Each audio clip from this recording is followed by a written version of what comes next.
बिस्मिल्लाहिर्रहमानिर्रहीम। नाज़िर सवाल से मैं हिकमत जंजुआ, आप देख रहे हैं मेरे यूट्यूब चैनल और फेसबुक। आपसे दरख्वास्त है, आपसे सब्सक्राइब करें, लाइक करें, शेयर करें। नाज़रीन, पाकिस्तान और आज़ाद कश्मीर दोनों में एक जैसी सूरत हाल चल रही है। पाकिस्तान में 27 सितंबर आज के दिन पेशावर में जलसा है और इस जलसे में पाकिस्तान भर से कराची, पंजाब, सिंध, सरहद, कश्मीर, इधर से भी काफ़िले उसमें शिरकत के लिए जा रहे हैं। और फिर 29 सितंबर को आज़ाद कश्मीर के अंदर जिस तरह ज्वाइंट अवामी एक्शन कमेटी ने कॉल की हुई है, जो उनके मुतालबात हैं 38 मुतालबात, उस पे एक जो राउंड था मुज़ाकरात का वो नाकाम हो चुका है और अभी वो कॉल बरकरार है, जिसमें पूरे मुल्क के अंदर शट डाउन भी है, पहिया जाम भी है और अवाम सड़कों पे होगी और एहतजाज होगा। गैर मुय्यन मुद्दत तक है। ये एहतजाज कितना बढ़ेगा, कितना पुरतशद्दुद होगा, कितना पुरअमन होगा, कितना कामयाब होगा, कितना नाकाम होगा, हुकूमत को इसमें से क्या हासिल होगा या अवामी एक्शन कमेटी को क्या हासिल होगा, ये तमाम वो सवालात हैं जो आने वाले वक्त में इनका जवाब मिलता रहेगा। वक्ती तजिया तबसरा करना बाद दफ़ा इसलिए भी मुश्किल हो जाता है कि तजिया या तबसरा वहाँ पर किया जाता है जहाँ पर कोई कानून आइन की अमलदारी हो और उस हिसाब से बंदा फिर देखता है कि रियासत की ये जिम्मेदारियाँ हैं, ये नहीं कर सकेगी, आवाम की ये वाली जिम्मेदारियाँ हैं और आवाम ये नहीं कर सकेगी। लेकिन हमारे यहाँ बदकिस्मती से गंगा उल्टी बहती है। यहाँ पर जो आइन कानून है या उसूल है, पॉलिसी है, जमहूरियत है, इंसानी हुकूक हैं, वो कहीं एक साइड पे रखे हुए हैं। बाकी अपनी अपनी मर्ज़ी का एमरजेंसी कोई भी ला लेकर आ सकते हैं। यहाँ सवाल ये भी पैदा होता है कि जो पहला राउंड अवामी एक्शन कमेटी का और जो मुज़ाकरात थे पाकिस्तान से जो वफ़द आया था उनके साथ और आज़ाद कश्मीर के भी 2 वज़रा थे, नाकाम हुआ। दोनों तरफ से भरपूर अपनी अपनी वजाहत की गई, लेकिन इसमें पाकिस्तान के जो वज़रा ने, जिन्होंने हस्ब रवायत बाद में जब मीडिया टॉक की तो उन्होंने ऐसा कहा, जी हमने इतने मुतालबात मान लिए थे और बाद में उन्होंने नाकाम किया, ये नहीं माना, वो नहीं माना। अफसोस इस बात का है कि इतने अगर वो ज़िम्मेदार शख्स थे तो कम से कम सच तो बोलें। उनका जो जैसे अमीर मकाम थे या उनके साथ दूसरे भी जो थे, उन्होंने अपने हिसाब से ये कहा जी कि हमने तो बड़ी कोशिश की लेकिन नाकाम हो गए। और इधर से अवामी एक्शन कमेटी ने भी कहा कि ये हमारे मुतालबात हैं। उसी दिन मीर नवाज़ ने शाम को मुज़फ़्फ़राबाद में जो ब्रीफिंग दी थी, खिताब किया, उसने कहा जी एक मुतालबा है, बताएं इसमें से कौन सा गलत है। लेकिन खैर ये तो यहाँ की रवायत है। अब दूसरी जो बात है वो ये है कि अभी एक हल्की सी उम्मीद की किरण कहीं न कहीं से सुलग रही है कि शायद के मुज़ाकरात का दूसरा दौर भी शुरू हो जाए, जो कि इस वक़्त बहुत कम चांस है, बहुत कम चांस है कि ऐसा हो, क्योंकि संजीदा जो है वो जब तक हुकूमत संजीदा नहीं होती उस वक़्त तक ये मुज़ाकरात के लिए कामयाबी का कोई रास्ता हमवार नहीं होता। जो शौकत नवाज़ मीर हैं उन्होंने बाकायदा कहा कि दरवाज़े खुले हैं, ये जो मुज़ाकरात हैं ये नाकाम नहीं हुए बल्कि तहत्तुल का शिकार हैं, हम फिर भी तैयार हैं, जो भी है, जो मुतालबात मंज़ूर होते हैं वो अलग हैं, जो नहीं होते उनके लिए हमें कोई सेटअप दिया जाए, कोई लाएअमल दिया जाए, कोई बताया जाए कि ये वाले जो रह गए हैं इनको हमने कैसे सेटल करना है या किस तरह से आने वाले दिनों में, आने वाले वक़्त में इनके साथ जो भी बात होगी करनी है। लेकिन ऐसी कोई बात की नहीं जाती। ये कहा जाता है जी कि ये आइन और कानून के अंदर है, ये हमारा इख्तियार नहीं है, ये ऐसे है। तो पाकिस्तान और आज़ाद कश्मीर में माज़रत के साथ जहाँ पे जब रियासत की बात आए तो आइन और कानून हो जाता है, और जब रियासत कोई खिलाफ वर्जी करे या अपना वज़ीर-ए-आज़म सेलेक्ट करना हो तो रात के 2 बजे 12 बजे भी कॉल करके 53 मेंबरान को जमा करके वन साइडेड वोट देकर सबको वो हुकूमत बना दी जाती है। उस वक़्त आइन का कोई अमल दखल नहीं होता। लेकिन है, चलें आगे बढ़ते हैं कि अगर ये मुज़ाकरात होते हैं तो फिर इसमें कामयाबी के चांस थोड़े से इसलिए बढ़ जाएंगे कि शायद कि दूसरा राउंड जो होगा दोनों तरफ से, अवामी एक्शन कमेटी की तरफ से भी और हुकूमत की तरफ से भी, कुछ न कुछ तो आखिर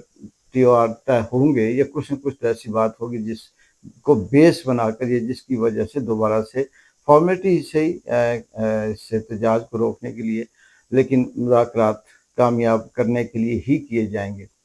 लेकिन अगर वो ना हुए तो उसके बाद फिर वही है जो होना है اس دفعہ ریاست کہہ لیں، ریاست کیا کہیں، اس دفعہ پاکستان اور آزاد کشمیر دونوں بھرپور جو حکمران ہیں تیار ہیں۔ پاکستان سے ایف سی بھی آئی ہے، رینجرز بھی ہیں، دیگر پولیس بھی ہے، سول کپڑوں میں بھی بہت سے پولیس والے ڈنڈا بردار یہاں پہ موجود ہیں، اور وہ مسلسل آزاد کشمیر کے مختلف اضلاع کے اندر آ رہے ہیں۔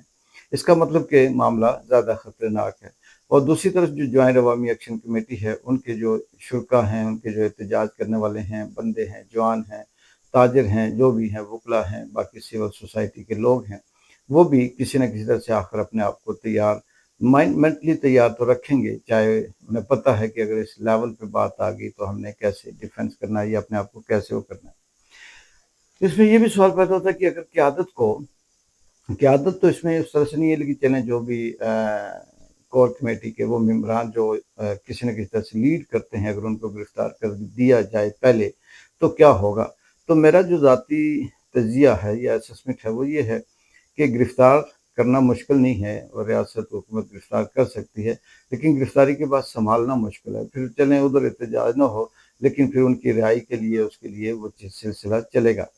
جو اصل میں پاکستان اور آزاد کشمیر کا ڈائنامک بہت چینج ہے۔ آزاد کشمیر میں اس طرح سے پولیس کامیاب نہیں ہو سکتی، پولیس اس سڑک کی حد تک ہے، یہاں پہاڑی علاقہ ہے، اوپر نیچے آگے پیچھے یہاں کے جو مقامی لوگ ہیں وہ بہت ایکسپرٹ ہیں، وہ اس چیز کو بڑی اچھی طرح سے ہینڈل کر لیتے ہیں۔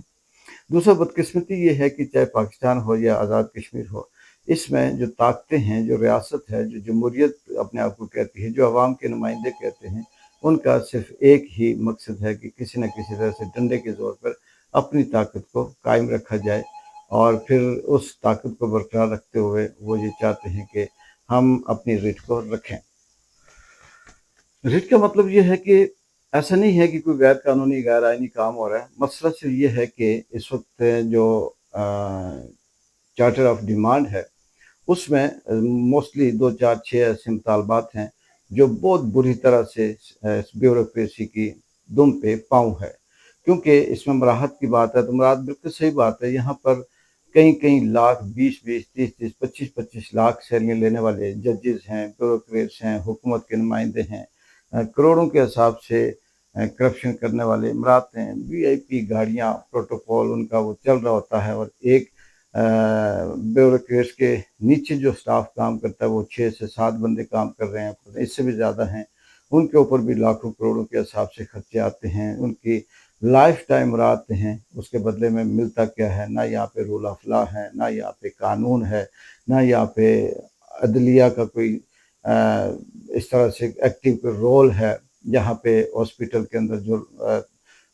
صحت کی صورتحال ہے وہ آپ کے سامنے ہے، تعلیم کی ہے، مہنگائی ہے، 2 نمبری ہے، کرپشن ہے۔ تو عدلیہ کا کام کیا ہے؟ ججز کا کام کیا ہے؟ کیا وہ صرف یہی ہے کہ تنویر ریاض جیسے بندوں پہ الزام لگے تو اسے ہٹا دینا، دوسرے کو کر دینا، اس پہ کیس بنا دینا، اس پہ اوپر، بس یہی عدلیہ کا کام رہ گیا؟ عدلیہ کا کام ہے عوام کو انصاف دینا، اور اس انصاف و حق و سچ کے بدلے میں انہیں لاکھوں کروڑوں کے حساب سے مراتیں ملتی ہیں۔ لیکن یہاں پر الٹ یہ ہے کہ ان ججز کو مراتیں صرف اس لیے دی جاتی ہیں کہ آپ نے بوقت ضرورت آپ نے ہمارا ساتھ دینا ہے، اور عوام کو کیڑے مکوڑے کہہ کے، راک ایجنٹ کہہ کے، انڈیا کی فنڈنگ کا کہہ کے انہیں کچل دینا ہے، اور انہیں ان پہ کیس بنانے ہیں۔